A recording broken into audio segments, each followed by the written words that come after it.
이스라엘 백성들은요, 특별히 나그네의 삶을 살았었어요. 70년 노마의 나라를 빼앗긴 이 이스라엘은 이 나라 저 나라 돌아다니면서 떠돌이 삶을 살았어요. 1948년 독립할 때까지 이스라엘 백성들은요, 흩어져 가지고 나그네 삶을 살았다니까요. 그래서 베드로는 그들을 말하기를 흩어진 나그네다라고 말을 할 정도로 이스라엘 백성들은 흩어진 삶을 살았어요. 예수 그리스도의 사도 베드로는 본도, 갈라디아, 가파도기니아, 아시아, 비두니아의 흩어진 나그네, 여기에서 사도 베드로가 옥에 갇혔는데 편지하기를 그렇게 편지합니다. 흩어진 나그네. 그러니까 가파도게니아, 갈라디아, 본도, 아시아, 비두니아에 있는 성도들에게 편지로 지금 글을 쓰는데 흩어진 나그네 이렇게 말합니다. 흩어져 살았거든요. 그러면서 말하기를 은혜와 평강이 너에게 더욱 많을지어다 이렇게 말씀하셨어요. 이스라엘이 남아 살고 있는 것 기적이지만 그들의 삶은 유목민의 삶이었었어요. 유목민은 한 곳에 정착하지 않고 떠돌아다니면서 이렇게 양떼를 치고 소떼를 치는 그런 사람을 말합니다. 그래서 그들의 그 고난이 얼마나 많았던지 바다를 먹물 삼아서 써도 다 쓰지 못할 정도로 유목민의 삶은 고난의 삶이었었습니다. 이 이스라엘 백성들뿐만 아니라 인생은 모두 다 나그네라는 겁니다. 나그네이기에 우리는 나그네의 마음을 가지고 살아야 됩니다. 네 가지로 말씀을 드립니다. 첫 번째로 나그네는요, 고향을 찾는 마음이 있어요. 나그네는 어느 곳을 떠돌아다니든지 궁극적으로 목적은 뭐냐? 고향으로 돌아가는 게 목적입니다. 우리나라의 해외에 이주민들이 많이 들어와 있는데 돈 벌어가지고 그들은 어디로 가냐? 여기다 투자 안 해요. 고향으로 돌아갑니다.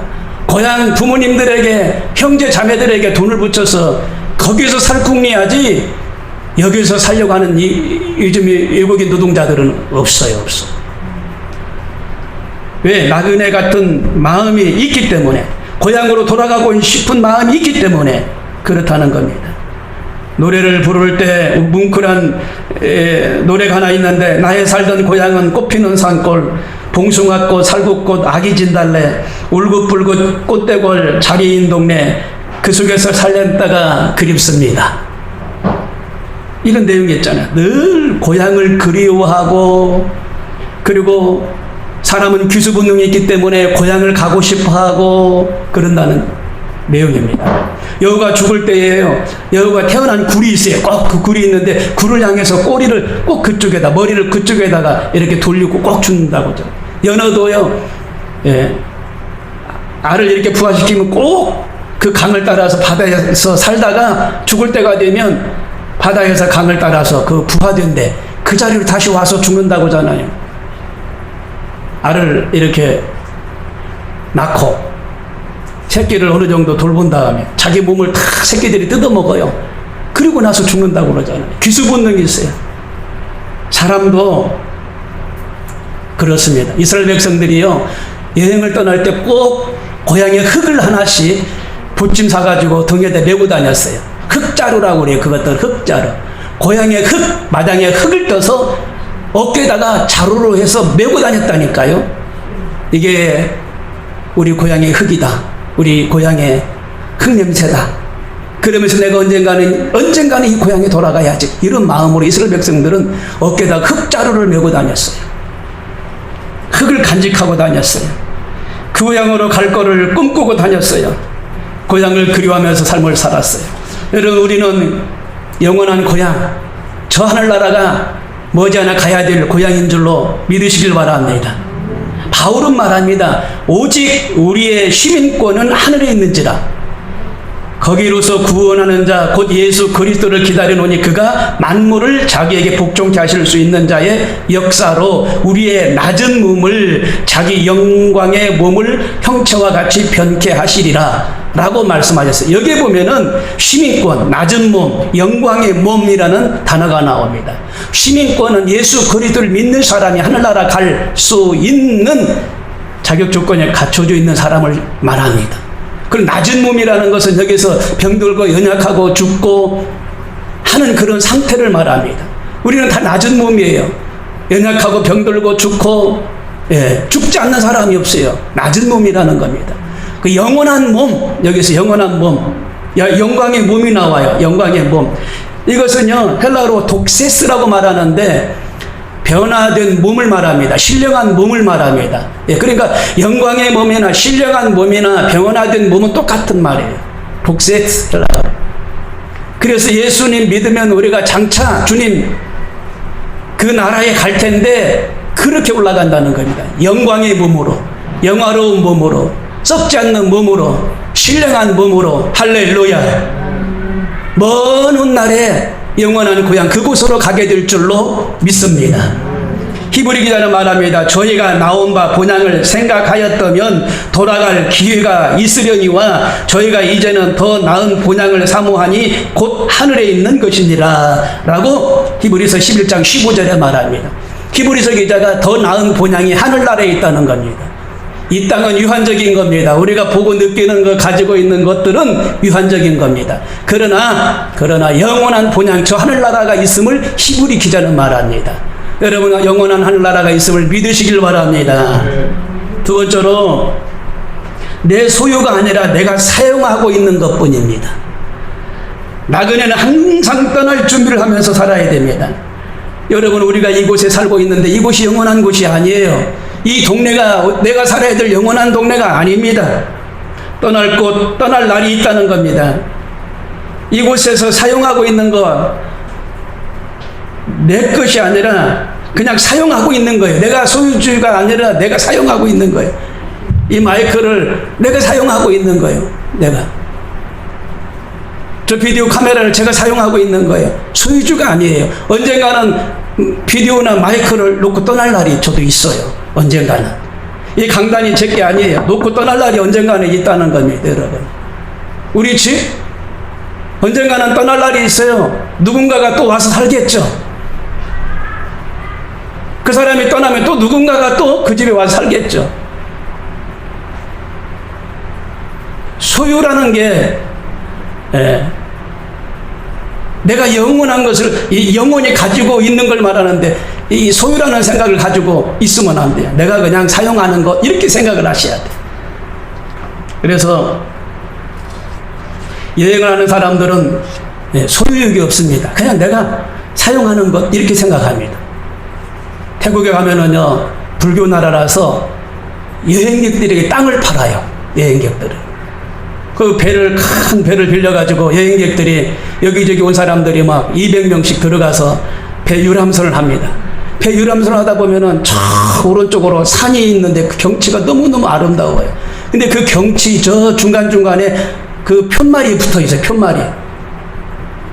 우리는 뭐 그 나라 말을 모르니까 가이드가 말하는데 저 푯말의 그 내용이 무슨 말인지 아시는 분 계십니까? 그래요. 다 모르죠. 다 몰라.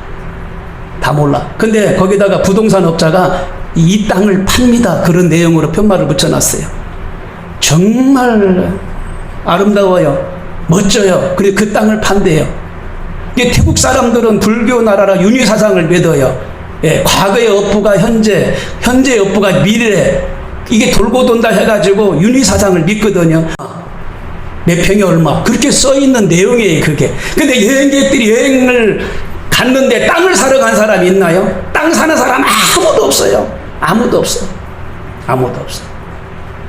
그냥 보고, 아, 저게 아름답구나. 야, 저 경치가, 저 비경이 정말 정말 아름답구나. 이렇게 보고 느끼는 거지. 저 비경을 내가 사야 되겠다. 저 땅을 내가 사야 되겠다. 이러는 여행객이 없다, 이 말입니다. 야곱을 보면 알 수가 있어요.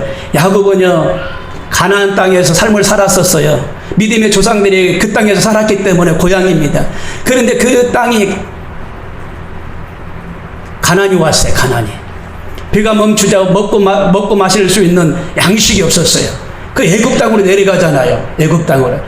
야곱이 70명 가족을 데리고 애굽 땅으로 내려가요. 애굽 땅으로. 그때 이제 애굽으로 내려갔을 때 그 야곱이 130세군요. 130세였더라라고 창세기 47장 9절에 말합니다. 야곱이 130세에 애굽으로 내려가는데 그의 삶은 147세까지 살아요. 그런데 그 야곱의 아들 그 요셉이 그때 따라갑니다. 따라가서 삶을 살아가는데 그때 요셉의 나이는 56세였다라고 말합니다. 아버지가 돌아가시고 아들 요셉이 한 54년을 더 살았다라고 기록이 되어 있는데 야곱이 70인의 가족과 같이 요셉과 애굽 땅으로 내려간다니까요. 거기에서 삶을 살아요. 147세까지. 그러니까 130세에 내려가서 147세까지 살았으니까 17년을 애굽에 내려가서 살았어요. 그런데 이 야곱이 거기서 묻힌다라는 생각은 이만큼도 안 했어요. 내 고향 가나안 땅에 가기를 원했어요. 내가 죽어서 내 고향 가나안 땅에 나를 묻어달라고 소원을 합니다. 내가 내 열조에게로 돌아가리니 나를 햇사람 에브론의 밭에 있는 굴에 우리 부여조와 함께 장사하라. 이 굴은 아브라함과 그 아내 사라가 거기 장사되었고 이삭과 그 아내 리브가도 거기 장사되었으며 나도 내 아를 그곳에 장사하였노라. 이 밭과 거기 있는 굴은 햇사람에게서 산 것이니라. 야곱이 아들에게 명하기를 마치고 그 발을 침상에 거두고 기운이 지나여 그 열조에게로 돌아갔더라. 창세기 49장 29절에 말합니다. 그 애굽에서 야곱이 국무총리가 됐으니까 융숭한 대접을 받으면서 불편하지 않는 삶을 살았잖아요. 그런데 그 땅에 묻히기를 원치 않았어요. 말씀대로 지금 가나안 땅에 묻히기를 원했어요. 거기에는 선조들이 있었고 거기에는 사라가 있고 레아가 있고 거기에는 리브가도 있고 그 땅에 부여조들이 다 묻혔다 이거예요. 거기에. 그러니까 자기도 지금 거기에 묻히기를 원한다라고 유언하는 것을 볼 수가 있습니다. 야곱은 죽을 때까지 고향을 그리워했습니다. 고향 가서 묻히기를 원했습니다. 이 사람의 마음입니다. 탈무드에 나오는 이야기가 있습니다. 악착같이 돈을 받아가지고 부자가 됐습니다. 그는 죽으면서도 애를 쓰면서 돈 버는 일에 열정을 다 바쳤습니다. 돈을 많이 벌었습니다. 그래서 그가 죽게 됐습니다. 마지막 유언을 하게 됩니다. 내가 죽으면 내가 사놓은 땅을 모두 팔아라. 사놓은 땅을 모두 팔아서 돈으로 환산을 시켜라. 그리고 내 은행에 돈이 있는데 그 돈을 다 찾아라. 그래가지고 내가 죽을 때 땅에 묻힐 때 같이 묻어줘라. 이렇게 유언을 했어요. 그러니까 그동안에 먹지 않고 내 몸 돌보지 않고 벌었던 돈을 전부 다 찾아가지고 땅은 팔아가지고 돈으로 만들어서 이제 하원할 때 같이 보따리 해가지고 묻으려고 관 위에 던졌어요. 그랬더니 친구가 와가지고 그 친구가 그럽니다. 이 소식을 듣고 이 친구가 달려왔습니다. 내가 당좌수표로 한 장에 끊어서 줄 테니까 그 돈 나를 다오. 그래가지고 1억이라 그러면 1억의 당좌수표를 끊어서 종이 한 장 던져주고 그 돈 보따리를 다 꺼내갔어요. 죽을 때도 가지고 못 간 거예요. 죽을 때도. 네. 죽을 때도 자기가 벌어놓은 돈 하나 가지고 못 간 거예요. 당좌수표 하나 가지고 간 거예요. 당좌수표. 종이 조각 하나 가지고 간 거예요.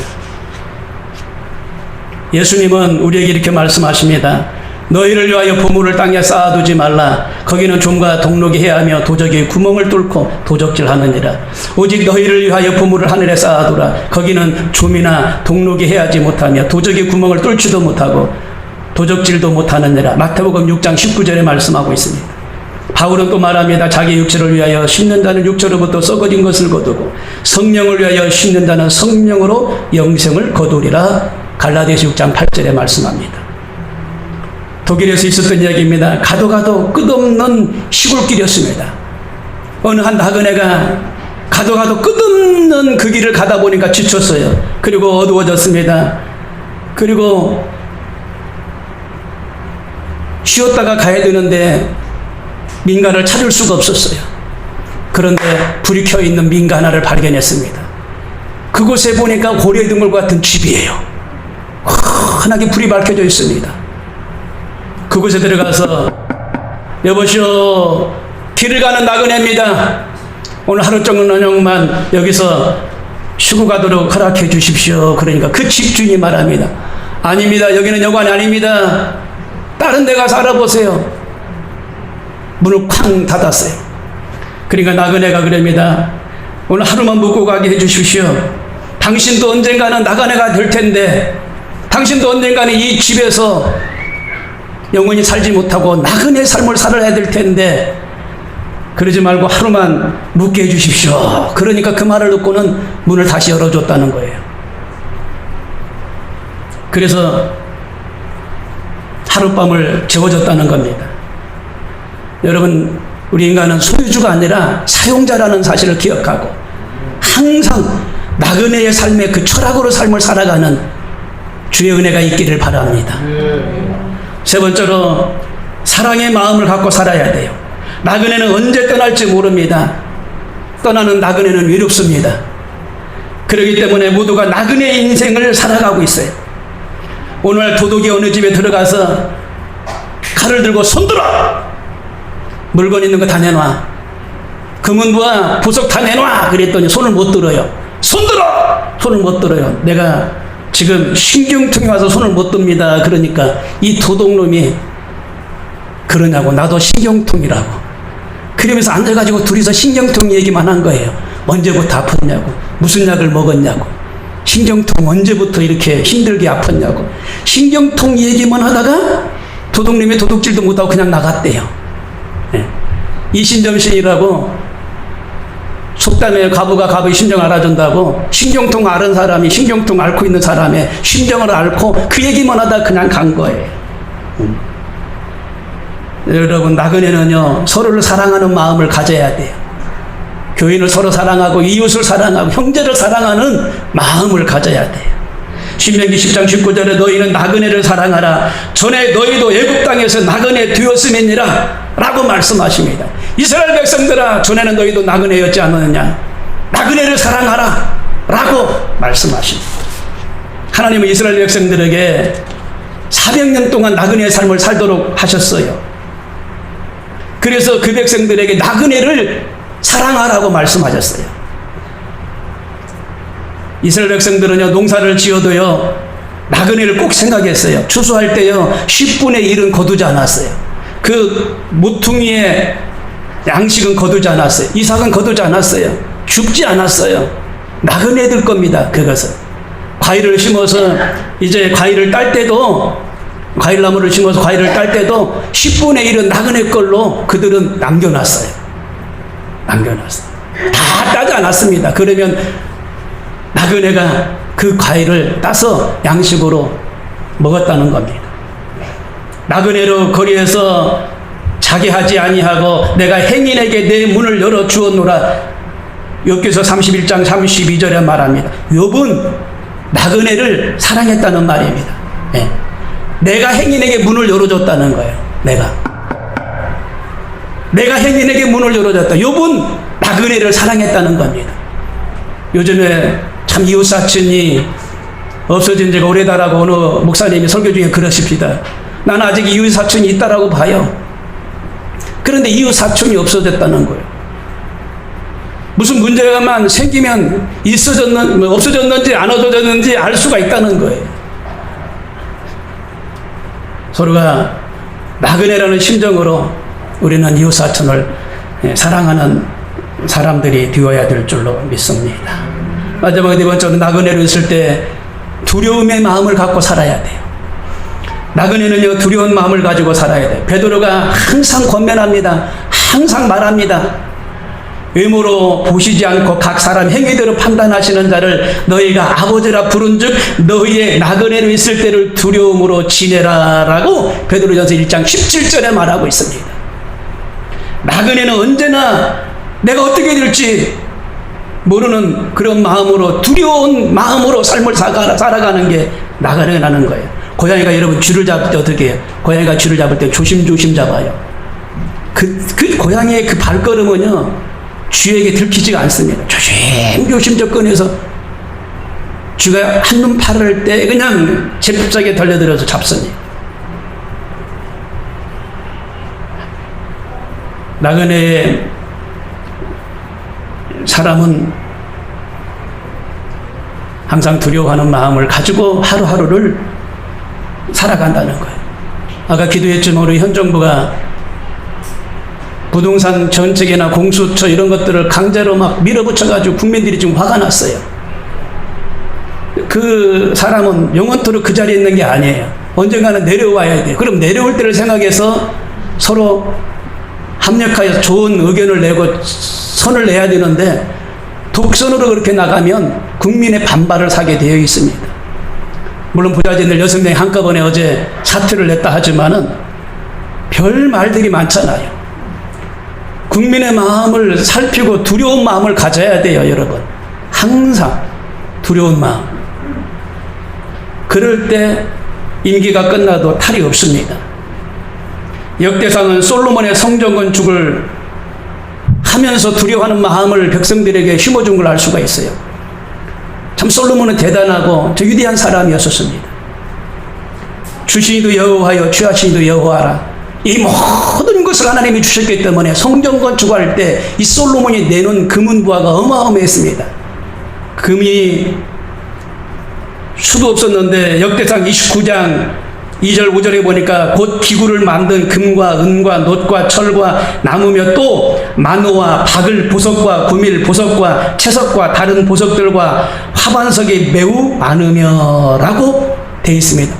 금이 개인적으로, 아니 저 솔로몬이 개인적으로 금을 내놓은 게 3,000달러를 내놨다고 그랬어요. 은을 7,000달러를 내놨다고 그랬어요. 개인적으로.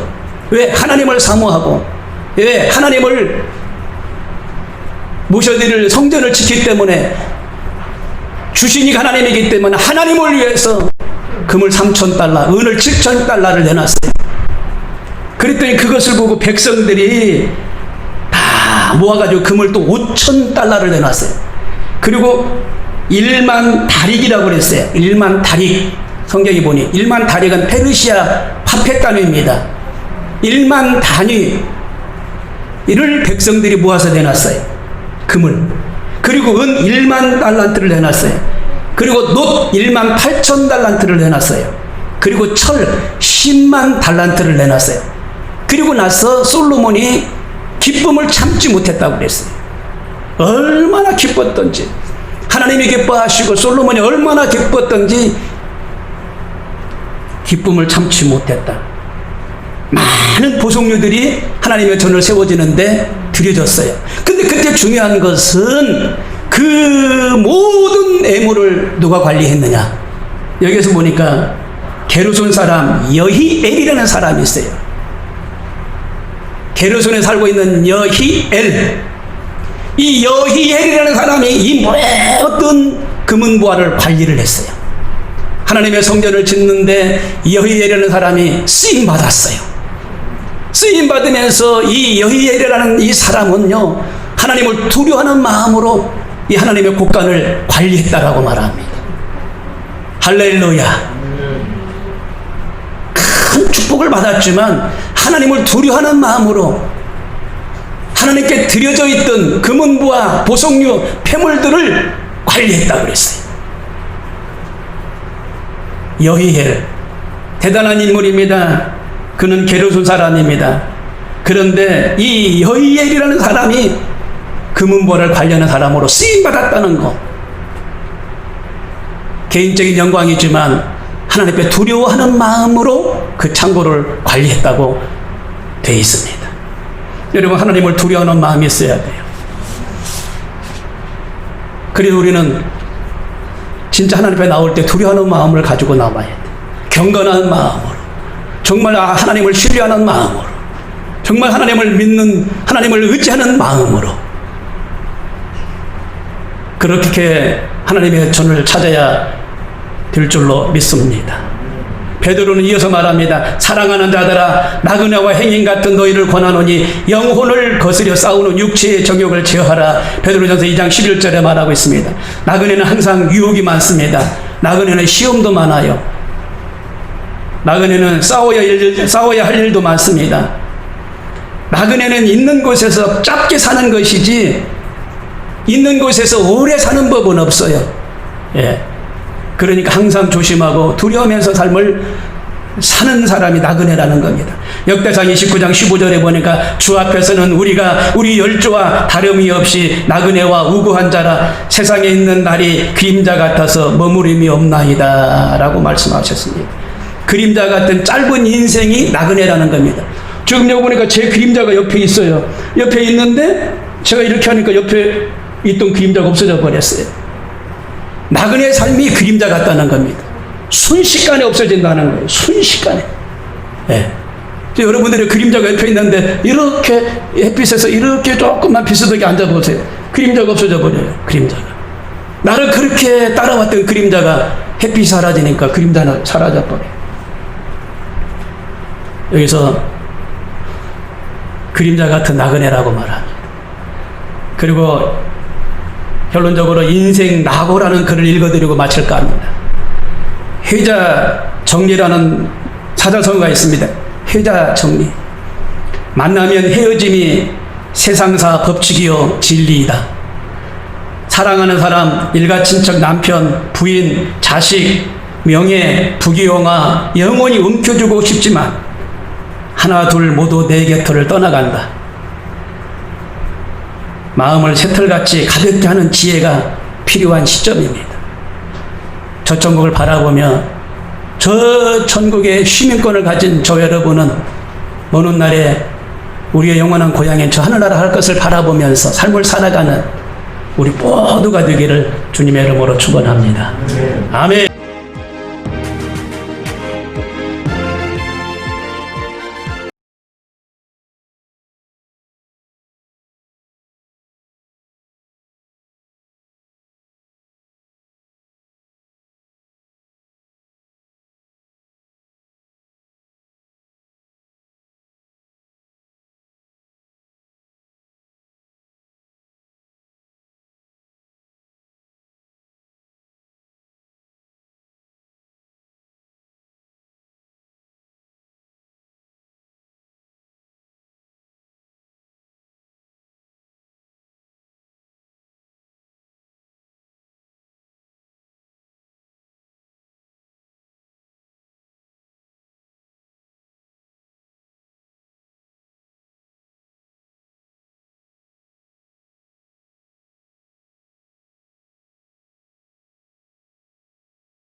이 부르는 이 곡이 사명인데 되게 어려워요. 어려운데 잘 부르셨어요.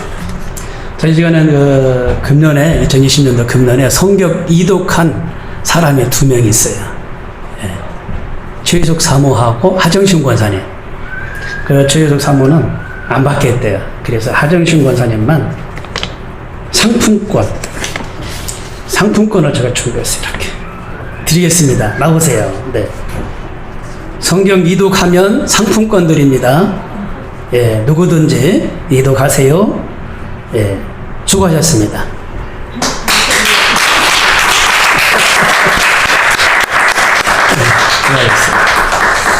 네, 쉽지가 않아요. 제가 피중진 목사님한테 성경 통독하는 것을 배웠는데, 그 당신의 성경 이 책에는 전부 다 언더라인에 쳐 있어요. 색깔이 전부 다 언더라인에 쳐 있어요. 선교사 저기 수련회 때 제가 가서 목사님 성경책 한번 줘보세요 그랬더니 전부 다 이 성경책 여기다 언더라인 쳐놨더라고요. 저도 이제 성경책이 한 5개 되는데 제가 일부러 가지고 다니는 성경책은 언더라인 다 쳐놨어요. 언더라인 형광색으로. 예. 읽기가 좀 힘들면 언더라인을 한번 쳐놓으세요. 전부 다. 예. 그러면 이게 장수가 넘어갑니다. 예. 자, 기도하겠습니다. 하나님 아버지의 은혜를 감사합니다. 그저 감사합니다. 오늘 살아있음에 감사합니다. 내 이웃이 있음을 감사합니다. 목사님이 계시고 장로님이 계시고 성도님을 만나볼 수 있도록 허락하셨사오니 감사합니다. 오늘 말씀 듣고 귀한 예물 드렸습니다. 예물이 하나님 축복하여 주시기 원합니다. 솔로몬이 주신 이도 여호와요 취하신 이도 여호와라. 하나님이 주신 하나님께 성전을 드릴 때 드렸습니다. 우리가 이 귀한 예물을 드렸사오니 주님 받으시고 축복하여 주시옵소서. 지혜와 명철과 충명이 임하게 하시고 또 건강도 임하게 도와주시고 복의 복도 허락하여 주시옵소서. 자손들이 다 잘되길 원합니다. 다 구원받길 원합니다. 그런 마음으로 자손들에게 전도하고 또 자손들이 잘되길 원하는 마음으로 기도하고 있사오니 하나님 자손들에게 복의 복을 내려 주시옵소서. 야곱이 잘되고 요셉이 그 자녀가 잘된 것처럼 잘되게 도와주시옵소서. 손주 손녀들이 잘되게 도와주시고 건강하게 하시고 믿음 생활을 잘할 수 있도록 축복하여 주시옵소서. 11조를 축복하여 주시고 복의 복을 내리시며 주일 헌금과 작정 예물을 축복하여 주시고 드리기를 마다하지 아니하는 하나님의 택한 백성들에게 복 내려 주시옵소서. 차량으로 봉사하는 장로님, 반주로 봉사하는 집사님 축복하여 주시고 음식으로 때리는 귀한 일용할 양식으로 섬기는 손길을 축복하여 주시고 이 모양 저 모양으로 수고하는 손길들을 하나님 축복하여 주옵소서. 감사하며 예수님 이름으로 기도합니다. 아멘. 일어나 있어서 주기도성 드립니다.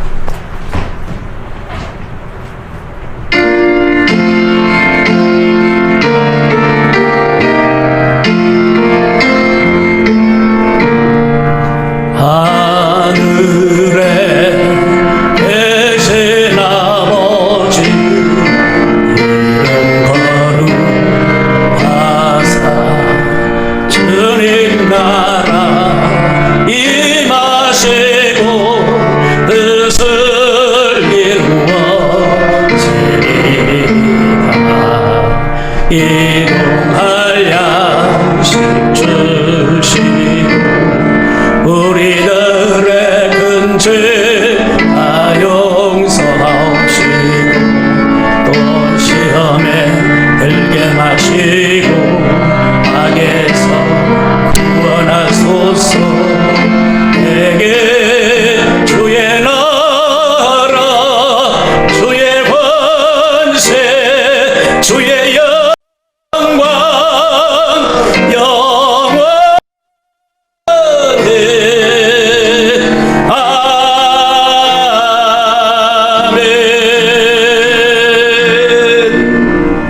지금은 우리 구주 예수 그리스도 은혜와 하나님의 극진하신 사랑하심과 보혜사 성령님의 감화감동 충만 교통하심이 예배에 참석한 하나님의 권속들 머리머리 위에와 가정과 직장과 생활 위에 나라와 민족 위에 지금부터 영원토록 함께 계실지어다.